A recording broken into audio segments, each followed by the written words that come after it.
Hello, everyone, and welcome to episode 22 of the Southern Conservative Podcast. My name is Ty. Apologies for not getting a podcast uploaded yesterday.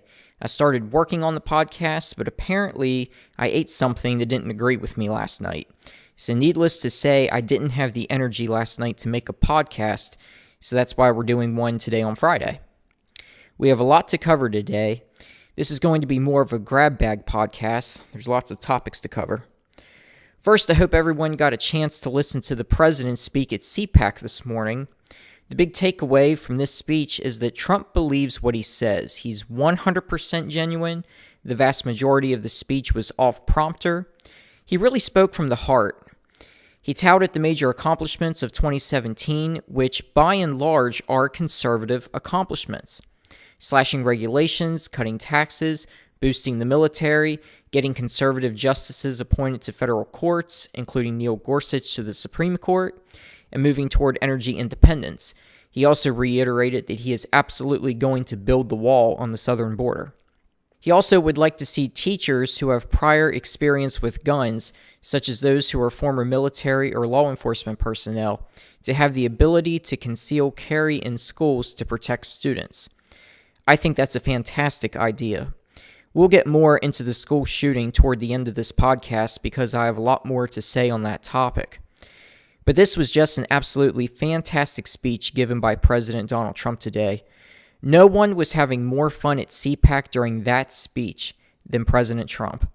And he spoke for well over an hour. It was more like a glorified campaign speech, really.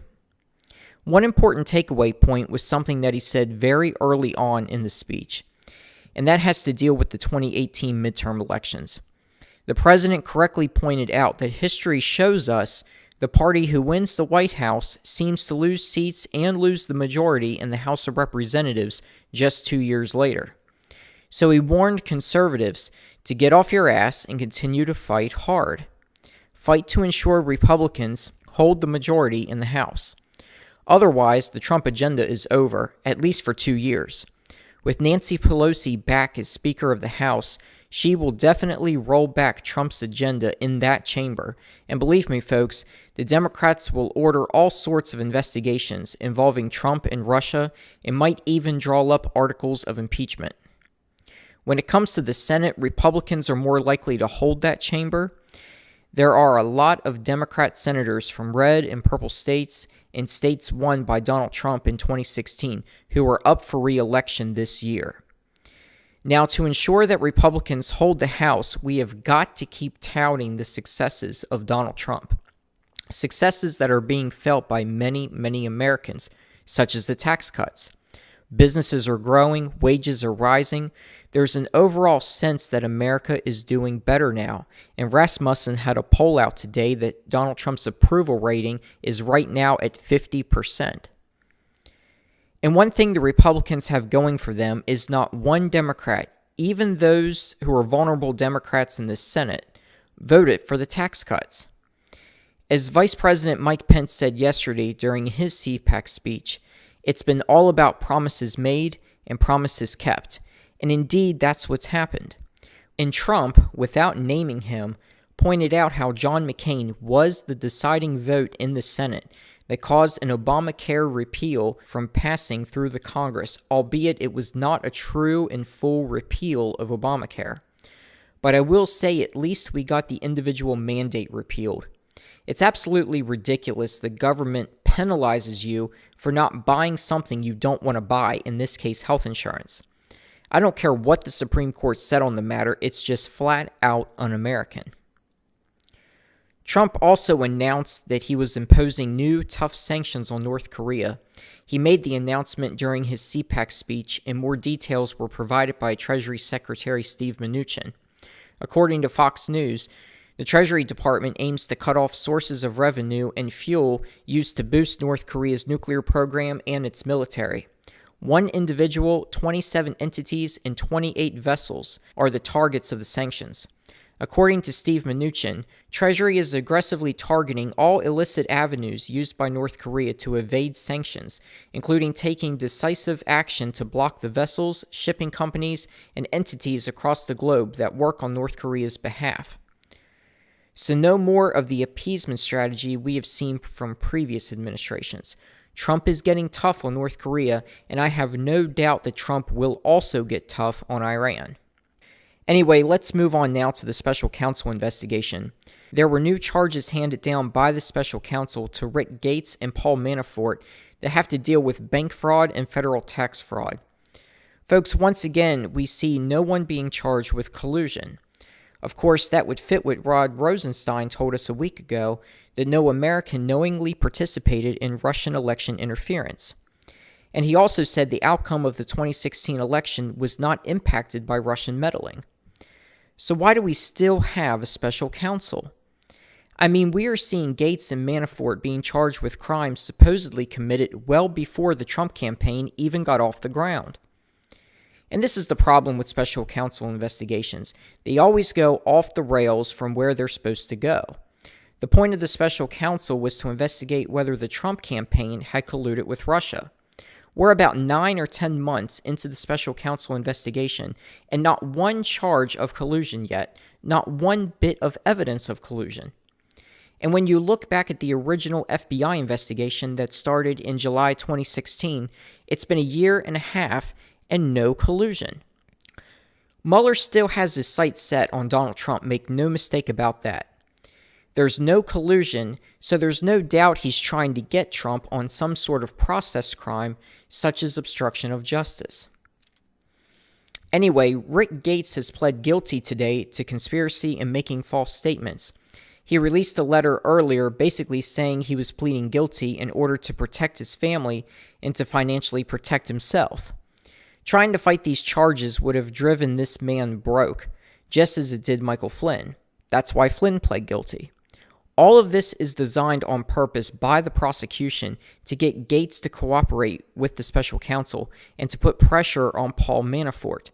And surely Robert Mueller will try to get Gates or Manafort to provide information on Donald Trump. This whole thing, folks, is just lousy. The investigation has gone way off the radar, and there's no end in sight. Now, before we get into the Florida school shooting and the gun discussion, I want to remind everyone to please check out the Facebook page. Go to facebook.com/Southern Conservative. That's facebook.com/Southern Conservative.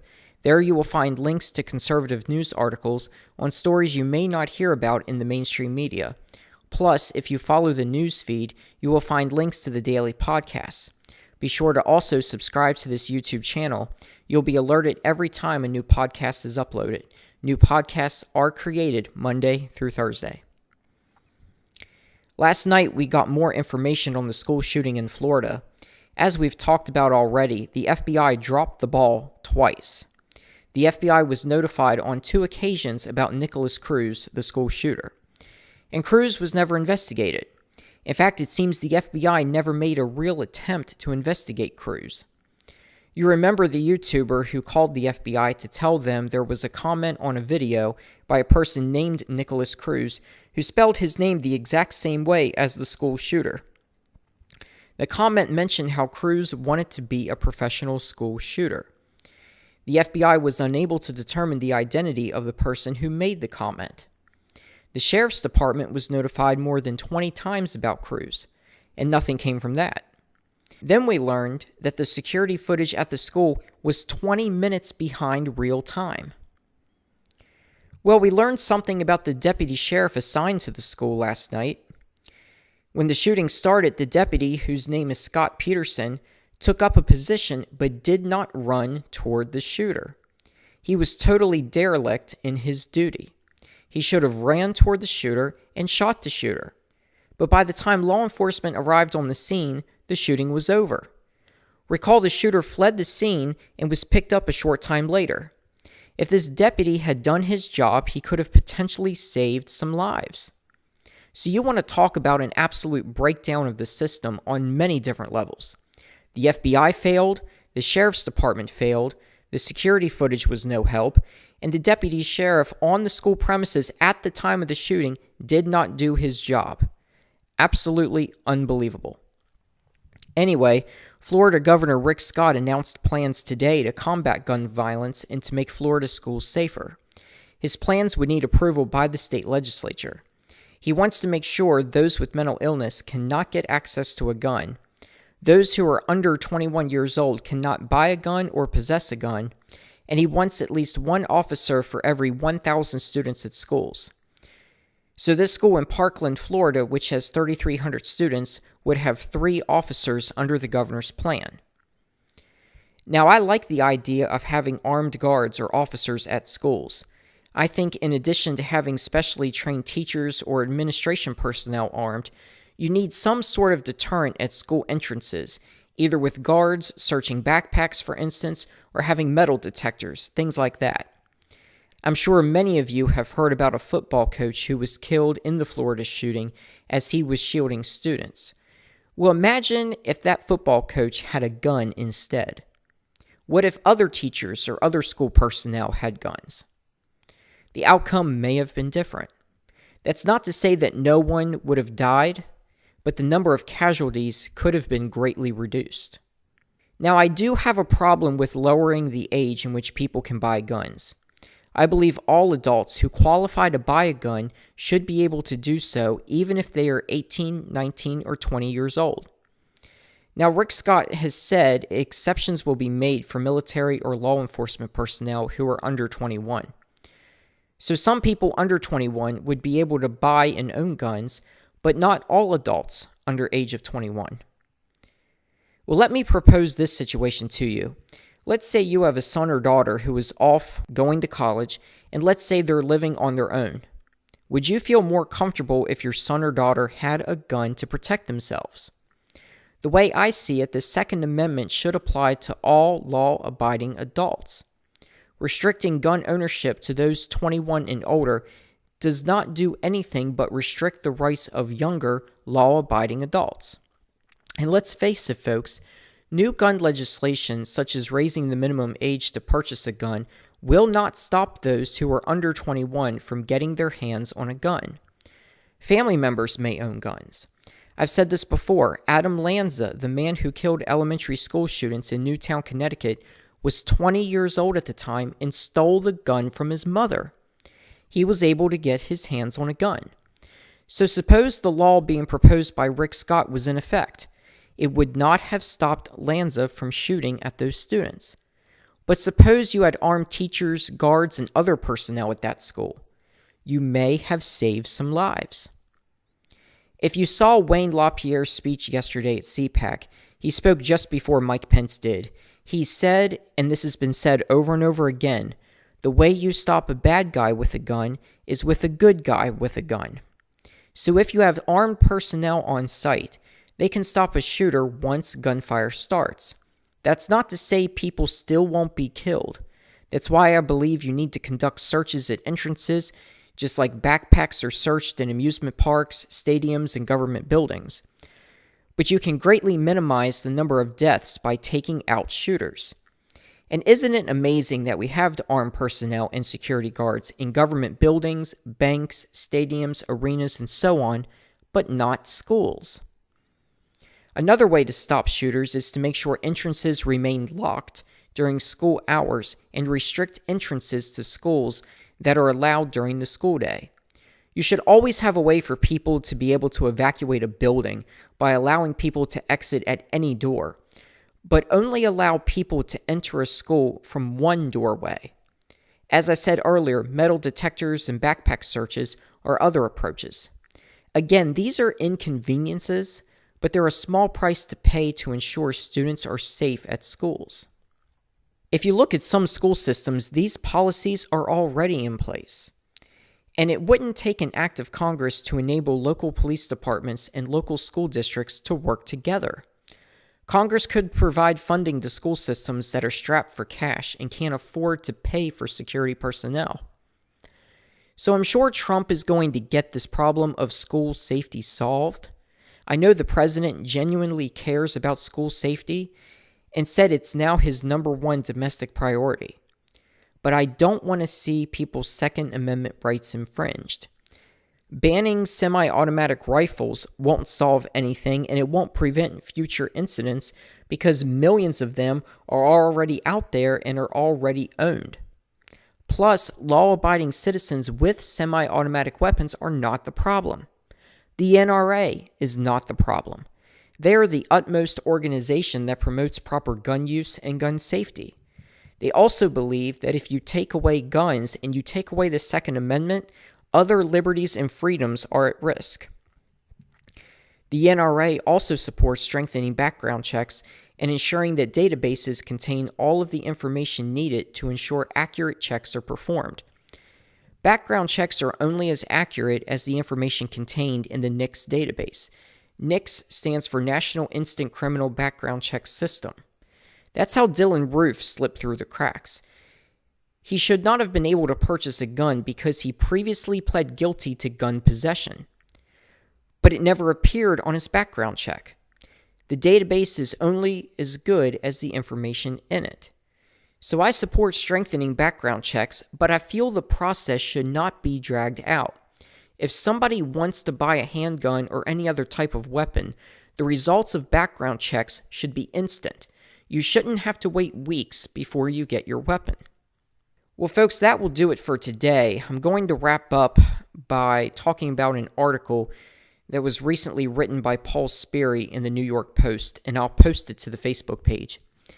You'll remember that he reported 2 weeks ago about Devin Nunes investigating John Brennan and James Clapper and what role they may have played in using the dossier and making the dossier known to President Obama. Well, he has a news story out about the intelligence community's assessment that came out in January 2017, stating in part that Vladimir Putin ordered Clinton's emails hacked and leaked. Well, assertions made in that intelligence assessment matches allegations in the Steele dossier. Brennan testified the intelligence assessment did not rely on the dossier in any way. But James Clapper recently said on CNN that the assessment was based on some of the substantive content of the dossier. So there's a conflict there, and investigators are looking more closely at Brennan now. But remember, nothing in the dossier has been verified except that Carter Page made a trip to Moscow. That's it. He made a trip to Moscow. That's all that's been verified. So how did the intelligence community assessment reach the same conclusions as the dossier if the dossier still has not been verified and in fact is purely Russian propaganda? It's something to think about. Well, folks, thanks for joining me for this podcast. I'll be back on Monday. Have a great weekend, everybody.